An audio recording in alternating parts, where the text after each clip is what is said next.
Sorry. All right.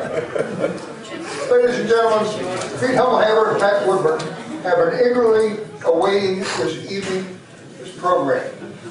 Their program, What's in a Name, which was planned for last year, has only gotten juicier. They're going to talk about names, proper names, but also nicknames that grace or curse many of the distinguished members of our community. And as you'll go to the program, whether you're an old Townian or come down or come hither, or from some other distant land, we want you to hear about your nicknames too, both given to you, what may you, and those that you may have given to someone else. So Peter, Pat, the floor is yours.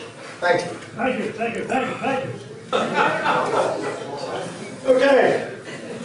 Well, thank you. Yeah, what's in a name? There's another name up there. Her name is Eve Love. That's my sister. Okay? And this is not new stuff. All you got to do is read the Chronicles. And this was last summer, 2020. And Pat and I and Eve explained all about names. So what we're going to try to do is not repeat this. What we're going to try to do is just kind of hit the highlights of it and show you. Now on your table, there's a list of nicknames. And that's what we're going to finish with. So you put that down for a while. I know you've read it. You've got your name on it. So what we're going to do is see if this works. I'm supposed to push the up arrow in the down position. Okay, that didn't work. That didn't work. That worked. Okay. I always like to start this. If you ever see my presentations, you'll see this. I always like to start by. St. Mary's County's got a lot of misconceptions, okay? And yeah, I think you can read that. All ancestors came here on the Ark of the Nun, right? Yeah, sure. We're all Catholics. Yeah, and all we eat is. Yeah. Can you hear me now? Sorry, boss. Here comes the war.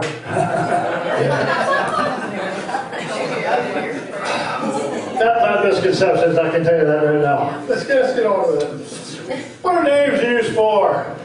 You got names of places, roads, lands, people, dogs, cats. What else are names? Names are used for everything, okay? And so, how about the first known place in St. Mary's County? What do they call it? Augusta, Carolina. Yeah. I don't know where they came from. But it's in the records. You can see it. It's today's St. Mary's City. And first known road. They say it's Mattapanai. I think it was another one though. I think it was the one with the lower town. But I'm going to put up Mattapanai so I don't like the people of St. Mary's City mad. Okay? Of course, the road no longer exists. But this information, some informative. What's interesting is that parts of it do exist, and my friend Ray Wise and I have walked that. And yeah, I fell in the stream when it were crossed too. He said, "I've got you marked. I'll call your wife and tell you where you are." And so, the first known land grant, West St. Mary's Manor. And it was given to a Virginian. We'll get out of here. The first known people, of course, it's not even one. So let's get on with this thing right here. Okay, is this familiar? Of course, it is a little familiar if you read your Chronicles, and you'll see that in the Chronicles right there. Okay, and so it's a summer 2020 issue. This thing is swinging me back. Everybody okay with this? Yeah. Okay. And so, some of the earlier colonial nicknames. And I'm going to come around here and put this down. I'm sorry, I can't. These are kind of interesting. Everybody heard of Friendship Tongue, right? And Emperor Smith, Closed Mace, Deliverance. Lovely. What a neat name that is. So I think it's a neat. Thank you, Don. And yeah, that's some neat ones in here. Central Rosamond fan. Boy, I like that one right there. And way over there on the right, going down to the bottom, Restituted 2. Yeah. And Philadelphia Rawlings. And we have 9 fingers. Boy, and these things, and what you see behind them is the volume in the Archives of Maryland, the page that they're on. It's just kind of interesting, some of these names. So I'm going to talk a little bit about the seniors and juniors. And this is part was done by my sister and I. A senior in those days was the oldest person with that name in the vicinity. Doesn't have to be your relative. So we had Ann Abel, senior. About that. And there was an Ann Abel Jr. They weren't related, okay? But I want to pick up with these Abels right to the second batch down. We had John Abel Sr., we had John Abel Jr. Uh-oh, now what do we got? We got another one in there, John Abel the Younger, and uh-oh, we got John Abel the Weaver. There are a lot of John Abels around here, so this is how they differentiated themselves. They didn't have a middle name, okay? They did not have a middle name. They had no middle names this time. So, how about John Courthouse Ford? You people in Leonardtown? Okay, he lived where Father Andrew White is right now. And there's John Weaver Ford. He lived out where CVS is. All right? And of course, Robert Courthouse Ford, he was John Courthouse Ford's son. So, and of course, we've got today Junior Buckman, Junior Cusick, and all other names like that. Anything to identify somebody. Okay? The first voyage over here had John White Black and John Smith Black and John Smith White. Are they referring to the color of skin? No. It's just a way to differentiate those two people. They weren't related. Okay? Need stuff? Okay. How about last names first? There's a lot of that in this county. Coombs, Dixon Galt, Hayden Hammond. He used to be the guy right here in town over here. Hayden Jameson. Yeah. Miles Mattingly. He used to work at that bar right there. Yes, he did. Yes, he did. Garner Morgan. And he the dentist? Yep. Yeah. Okay. Norris Shepard passed away probably a couple of years ago. Abel Longmore. And Man Uncle. Anybody listen to him play music? Huh? Yeah. Oh, yeah. Yeah. These people, Jackson Rayleigh built my father's house. Okay. So, the first name, Jones Hayden. He's a little guy, he's still alive, okay? He lives over in Belgium now. And it's very interesting. His mother's family was named Jones, and he named Jones. Okay. His father just passed away here about a couple of months ago. So, last names first, very big here. Very big. So we've got some of the first names last names first, and come right around. It's just the opposite. Okay, so how do you put them in a phone book? What's a phone book? We don't use those anymore. How about some biblical names? If you go back and look, Caleb, Elijah, oh, come on. You know, come on.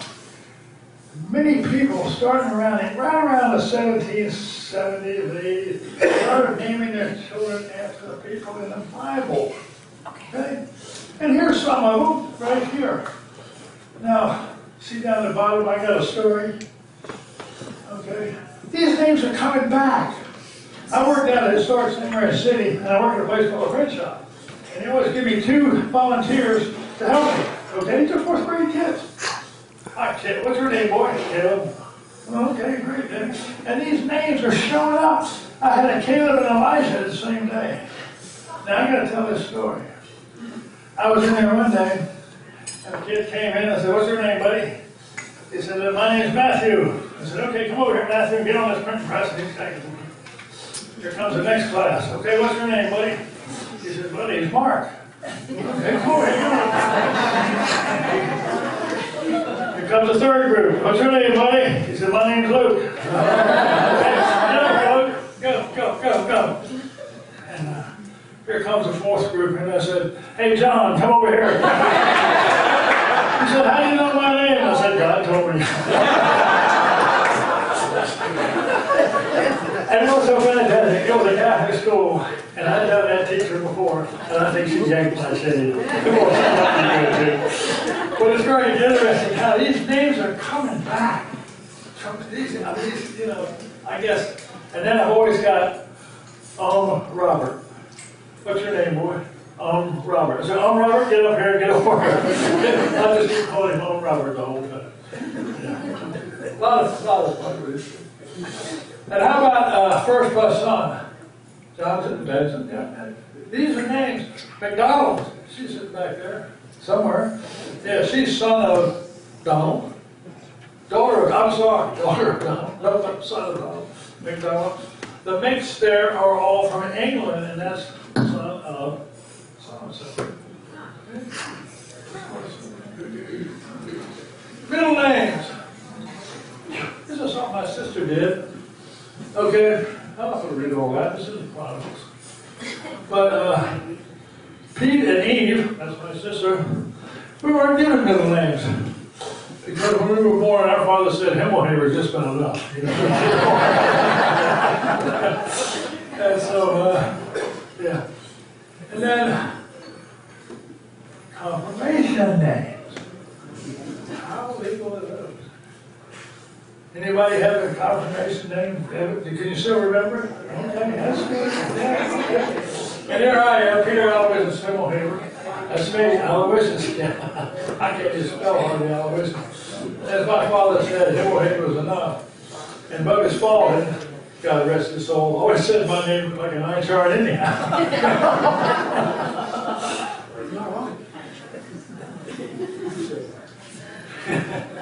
Let's see what we got. I went the wrong one. Wrong first names.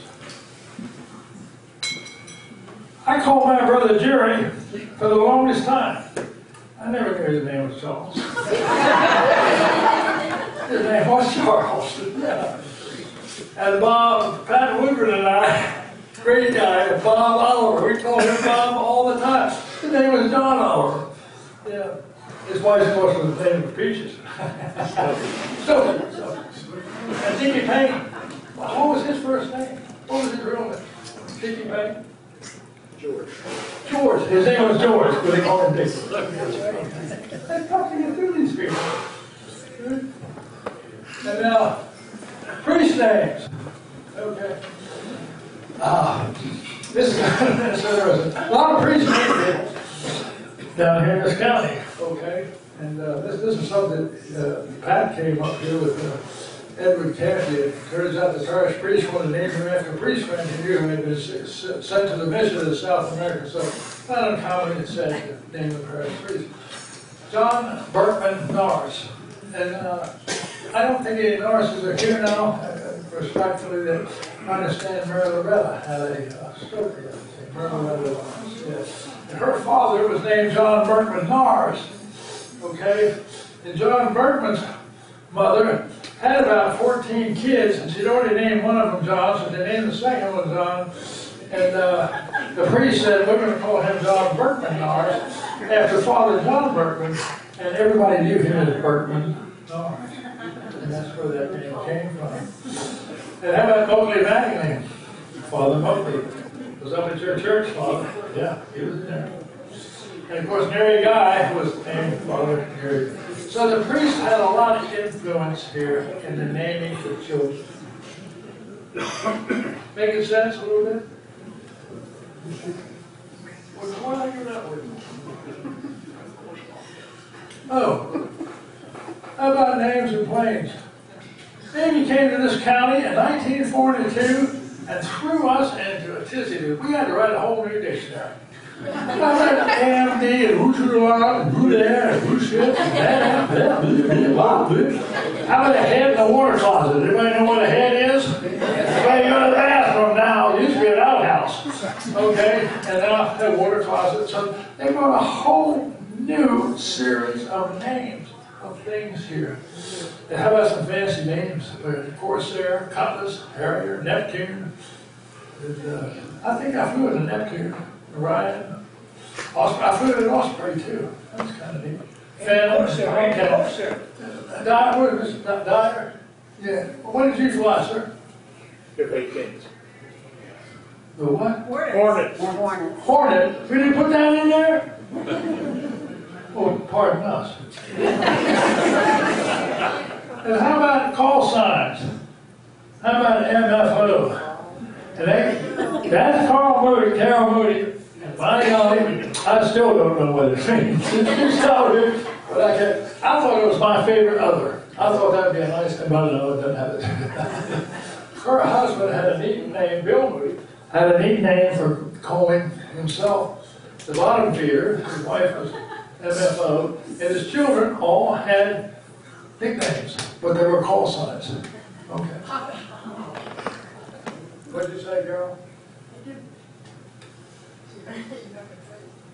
What's MFO?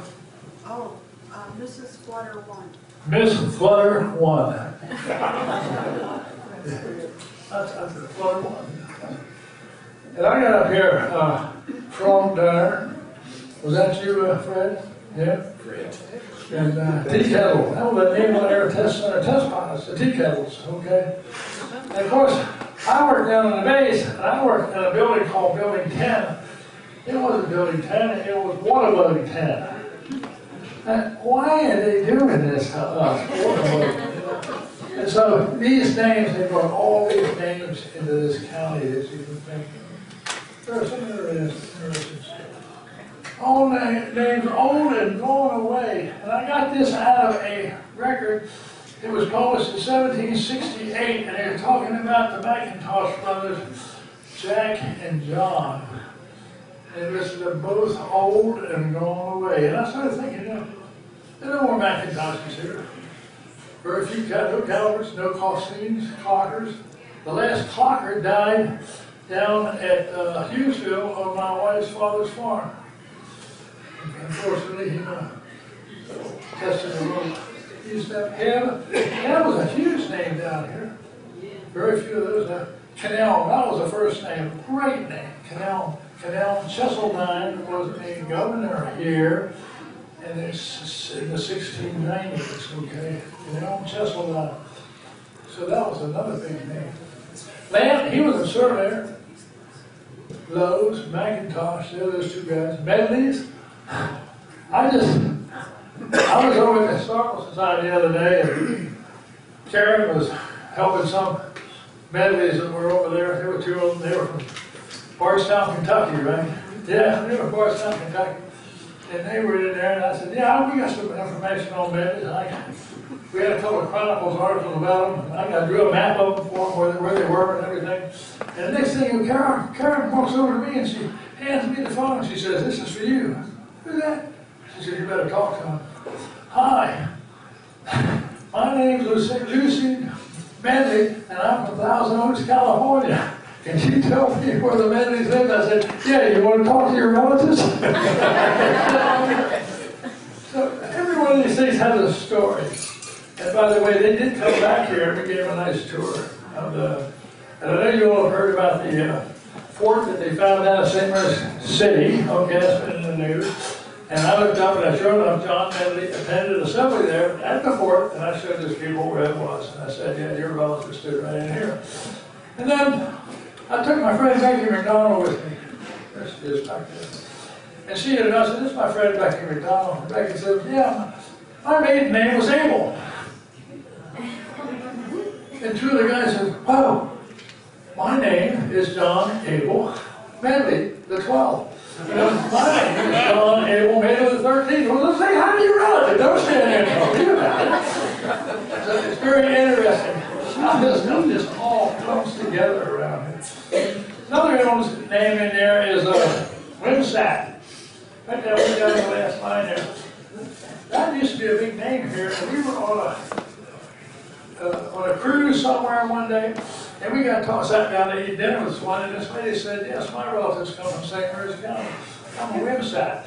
She was the vice president of the California Historical Geological Society, some society in California. And so I sent her a whole bunch of stuff on Wimsatts and where they live and everything. And of course, the little Himmelheber is going to be going soon. Yeah, my brother didn't have any kids. I had 4 girls. They don't want to change their name. So what we're going to do now, we're going to turn this over, and Pat's going to come up here and talk about some of these friends. These are some of the people. There's 2 slides here. You got them on your table right there. Pat's going to come up and tell you a couple of stories about the nicknames he's found. And of course, Bridge is nothing but nicknames. Okay, everybody down there got one. And he's going to tell you about a fabulous guy, Reggie On. Okay. Pat, come on up. What did you see on your son? What's that?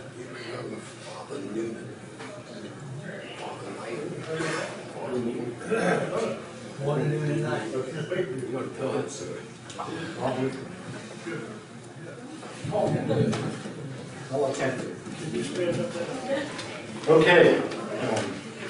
I've actually been wanting to have a conversation about St. Mary's nicknames for about 50 years. I was afraid I wasn't going to make this event because I received a telephone message yesterday, and my machine transcribed it in this way. Hello, Patrick.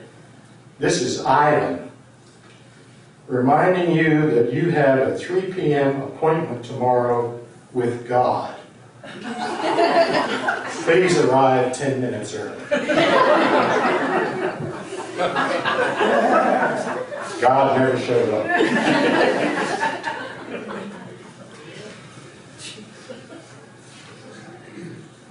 As a young boy, I was used to hearing people referred to by nicknames, but paid little attention to the practice.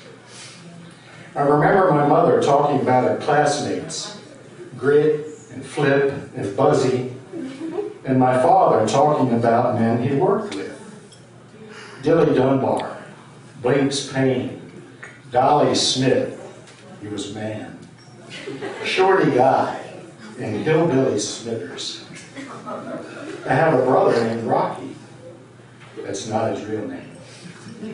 My family caught and sold lots of seafood to local merchants.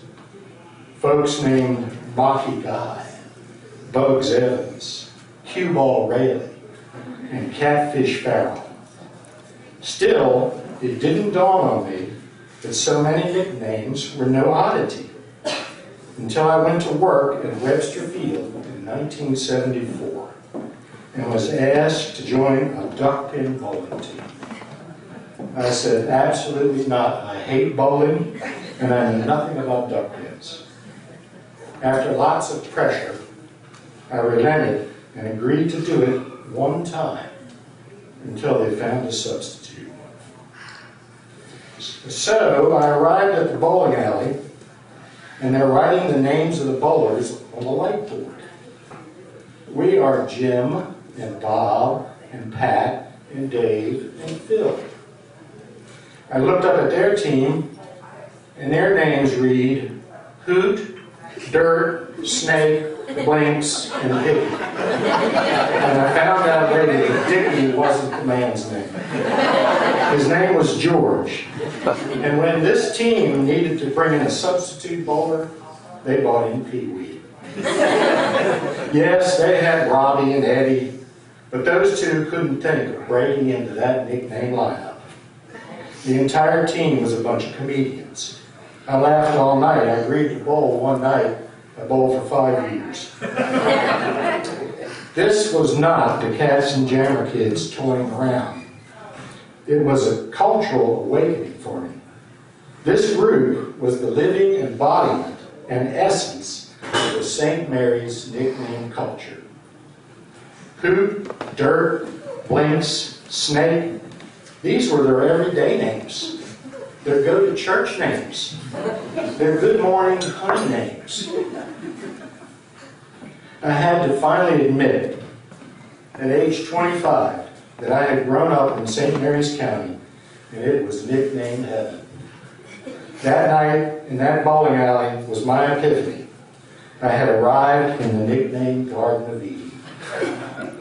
Personally, when I reflect back, I realize I've been called Woody, Patty Boy, Plowboy, Woodrow, Woody Pecker, Claude, Pudge, and Tubbs.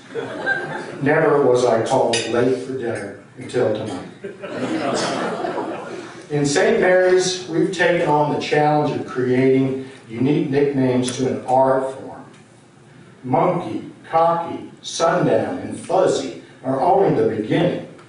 Consider the nicknames Pine and Bull and Popcorn, or Whalebone, Duck, and Pinch. If these don't interest you, try Tubby, Tiny, Dipsy, Dolly, or Molly.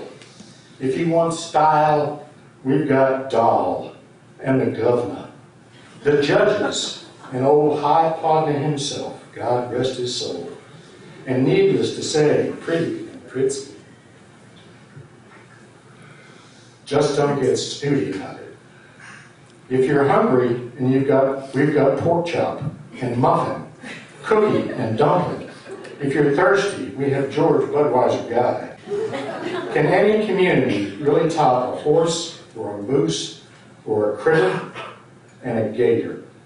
Where else along the Chesapeake shores can you visit and meet a crab cake, a catfish, a crab, or a roe? The former mayor of Ocean City, Fish Powell, would have been easily blended into the lexicon of St. Mary's nicknames. And oh, how I wish I had known Wish Butler. I'd have hoof on over to chat with him. The use of nicknames in St. Mary's has been pervasive and a practice we just never saw reason to curtail. Nicknames are part of our culture. Back at Webster Field in 1974, I was immersed in a sea of nicknames. Bunky Wylam, Nubby Payne, Snout Bennett, Possum Garner, Heavy, Butch, Buddy, Smokey, Smurf, and Toad. And if he couldn't remember your name, my boss, Reggie, no nickname odd, would refer to you as Sway Belly. I bet I met 50 Sway Bellies that year. Reggie once sent me down to Building 61 to let Sway Belly know that the next morning the water was going to be cut off for repairs. I entered the building and asked to speak to Sway Belly with a message for Reggie. Immediately, 10 Sway Bellies came out from every corner and promptly threw me out of the building with a return message for Reggie. We are an equal opportunity nickname community. I ran into Judge Jim Kenney about a year ago and mentioned that the society was going to have a cultural event on nicknames. The judge said, "Nicknames? Oh, you got to be careful." Careful?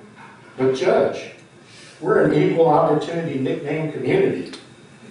We had not a real judge, Judge Delahaye in Leonardtown. Not a real judge, Judge Bud Ridgell down in Scotland.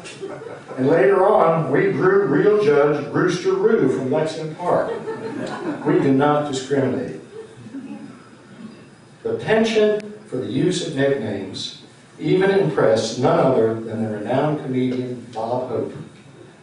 This story was related to me by my classmate, Cricket Danner. The Hopes, Bob and Dolores, were friends of county native Laura Mae Mako, who would invite them to St. Mary's for visits. Since Bob Hope enjoyed golf, Miss Laura Mae asked her friend Frank Bell to get a foursome together to golf with him. Frank eagerly complied and ushered Bob off to Breton Bay for a nice round of golf. Once there, he was introduced to his playing partners, Teeny Guy and Bubby Spaulding. He was also introduced to others in the clubhouse, Cricket and Budgie and Kite Thompson. In fact, he met with so many nicknames that he finally exclaimed, "Doesn't anyone around here have a real name?"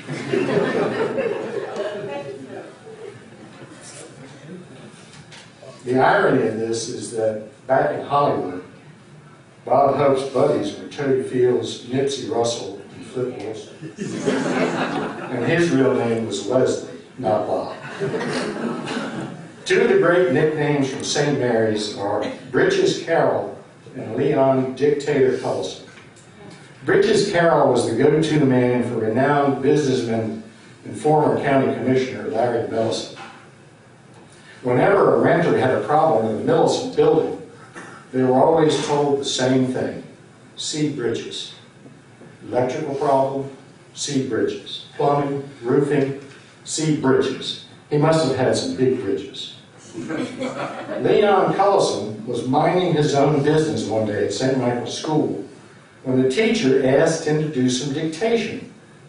In the schoolyard later, his classmate, J. Frank Raley, kept going on and on about what a great dictator he was. 80 years later, at age 94, Leon is still living history as the one and only dictator. Charles Leon Tennyson, son of Joe Boy Tennyson, likes to joke that he was named after two family members, Bridges Carroll and Dictator Cullison. Charlie once told me, if my parents had just gone on and baptized me Bridges Dictator Tennyson, my life might have been a lot more interesting. Leonard Hurley was a priest of the Archdiocese of Washington. Remember him, Father? St. Michael. Even though he was a native of Dorchester, Massachusetts, considered a Boston suburb, he served 13 years as Director of Communications for the Archdiocese in the 1950s and 60s. When John F. Kennedy was assassinated, Father Hurley was chosen to narrate the Requiem Mass that was televised worldwide. The year was 1963, and Catholic Mass was still celebrated in Latin with the celebrants back to the congregation. Hurley went on to establish a new parish, Mother Seton, in Germantown, Maryland. And his prolific community work inspired the locals to have a road named after him, Father Hurley Boulevard. But nothing could have prepared him for the culture shock he was about to get when the Cardinal of Washington, who had made him a Monsignor, assigned him to go to St. Michael's in Ridge. The following is part of what I wrote 30 years ago when the St. Michael's Parish toasted him in a goodbye celebration. Monsignor Hurley, to go to Ridge, the paper said. Yes, to the land of U-all and soft crabs and stuffed ham and parish schools and acres of grass and funny accents and even funnier nicknames. Oh yes, nicknames which no one here ever saw reason to stop using. He was coming to the land of Flip and Noogie, Grit and Sonny, Tinky and Wild Willie, Buster and J.D., Buzzy, Heavy, Snooty, and Pee-wee, and oh yes, that dictator. The lifestyle would be different. Boy, would it ever be different. No more yuppie crowd to pander to. And he was coming to a place where families still had 4 or 5 children, and that's only because the winters weren't so cold anymore. The schoolyard was often an incubator for nicknames, not only for the students, but for the teachers as well. Sister Ellen Patrick was an English teacher at St. Mary's Academy. You remember her? I never met her, but if 100 nuns walked in this room tonight, I bet I could pick her out just from her famous nickname. The Academy girls called her Shaker Puddin'. Delightfully descriptive. At St. Michael's School, all the sisters had nicknames. You can ask Lily. She can name the nuns that she had even today. We had Mother Hubbard, Turkey, Clarabelle, names we were certain they knew nothing about. Yet, that can reemerge decades later to blow up in your face. For instance, Sister Mary Gregory, one of the finest English teachers ever, was a Longmore by birth, who served her county and community as a sister of St. Joseph for 50 years. In the schoolyard, she was the eagle, and if you were angry at her, she was Eagle Beak. She could see me pull Brenda Carroll's pigtails from 100 yards away on a cloudy day. I would catch the devil for it. Sister Gregory decided to retire, summer of 1988, but agreed to return from Hartford to Ridge for a small retirement event. It was held after the 10 a.m. Mass, and everyone had a chance to personally greet her and say thank you for her great and dedicated service. I decided to attend. It was a mistake. She was seated in the gymnasium in a chair, and folks were standing in a long line to see her. The entire time we were inching along in line, and I was thinking, what am I going to say to this lady?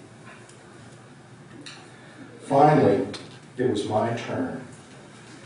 I leaned down to say something when she spoke first. "Now, Pat," she said, "I know what they called me in the schoolyard, but I didn't care because eagles soar high and see far."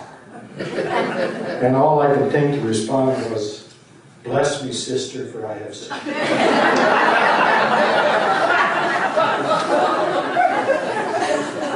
Loyola College, Baltimore, Maryland, 1970. I had a job on campus working at the post office. The job often required that I distribute mail to the mail slots of the professors in their lounge. A business economics professor one day came along while I was distributing the mail, and he casually said, "How's it going?" And my best Southern Maryland reflective reply was, "Oh, fair middling, I guess." He looked stunned. He said, "Why, that's an old cotton saying." Not realizing that the professor was referring to a grade of cotton, I immediately replied, "Do you know cotton?" When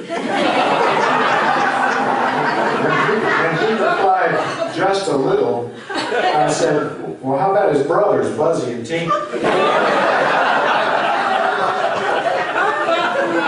The professor looked at me like I was from Mars, and then they walked away. St. Mary's County had invaded Baltimore, and Baltimore would never be the same. Yes, things happened in the schoolyard. Bodyguard was a student at Riken High School. Frank Taylor probably remembers it. The point is, if you say, "By D God," often enough, you're eventually going to get nicknamed Bodyguard. The most widely known athlete to come out of St. Mary's County is probably Orlando Smith. Of course, he had a nickname. Everyone locally and nationally knows him as Tubby. Few people in St. Mary's know Joseph Knott, but everyone knows Bubby, one of the most successful businessmen of this or any century. Arthur Fenner Lee Briscoe was a somewhat obscure fellow, but not Buck Briscoe. He was Mr. St. Mary's County, for years our head of economic development. Nicknames are part of our culture. They are part of what makes St. Mary's such a great place to live. Now let's start celebrating, finally, all of them, because I've barely scratched the surface.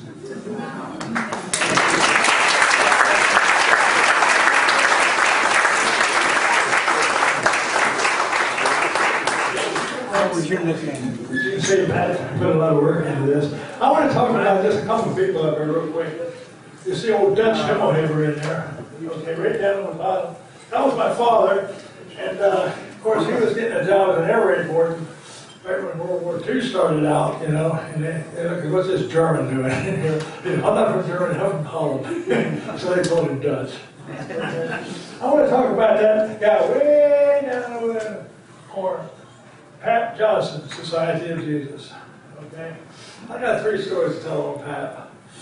And Pat I went to school at St. John's. He was the pastor over there for 29 years. And I went to school over there and in the 7th and 8th grade, and he would walk into school on an October morning carrying his 12-gauge Auer single barrel shotgun. He said, "Sister, I want the boys." So out. And so I said, "Ah, ooh." And so we're going squirrel hunting, and he'd take the boys out in the woods, okay? And never give the boys a gun, okay? And say, okay, your boys go out there, get these squirrels rolling. We go out early, we go out early in the morning. This was, it's 8 o'clock. And the squirrels would finish feeding, and they were going back to the nest. There's one up there.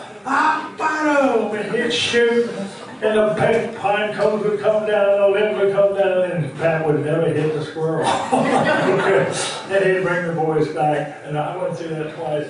And all those boys wanted that gun so bad, because they could knock an eye out of a fly, you know. They were good, but he would never let them have a gun. The second thing about Pat was if two boys got scrapping in the playground, he'd bring them up here, bring them up, get the boxing gloves, get all you kids around him in a big circle like that, and said, okay, go do it. And then sit there and just beat the stuffings out of each other's boxing gloves on. And after 1 minute, fight's over, draw, get out of here. Those boys never fought again. That guy, I don't know why. And another one in here, Sonny Hall's got to be in here somewhere. He's alphabetical. And I went to confession one day, went into Pat's and Sonny. The next thing, the door opened, and Pat, he left confession. I'm still talking. He goes down and grabs Sonny Hall, picks him up, pow, pow, pow, boom. Goes back to the confession and says, go in peace, son, say it's a little prayer for me. And so these are things that happen to people here and everything. And one of my great friends here is Tick Golf. Okay, his father was named Tick, and his sister is here, Tickarina. She's way in the back there. And so, but it's so interesting to sit here and talk about these people here. And I've known most of them, as Pat has known most of these. And I'm sure you all have to. If you haven't, you have missed the time on the earth, I can tell you that.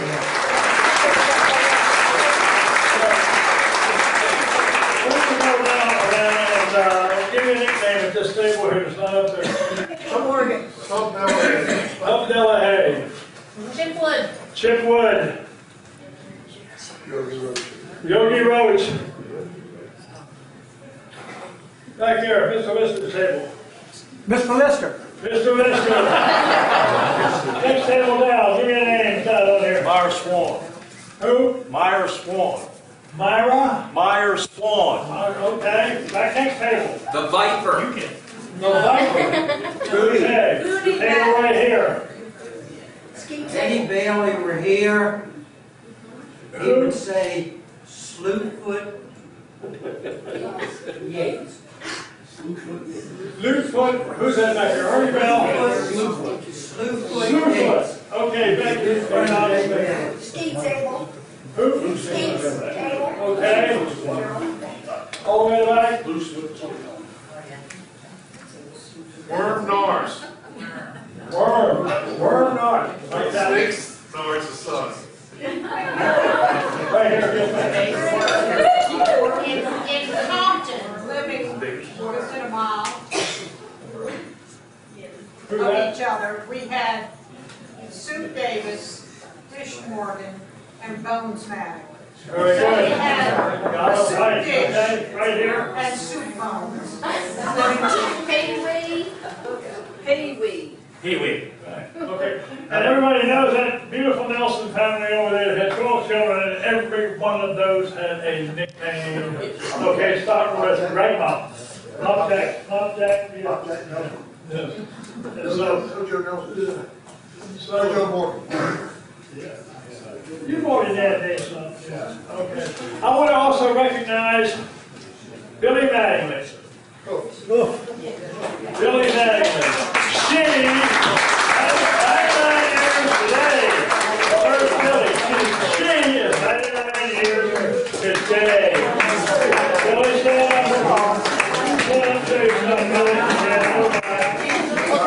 Billy, her mother was named Billy, and she was Billy too. Billy also was something like that. So, nicknames, keep them up, and thank you all very much for this.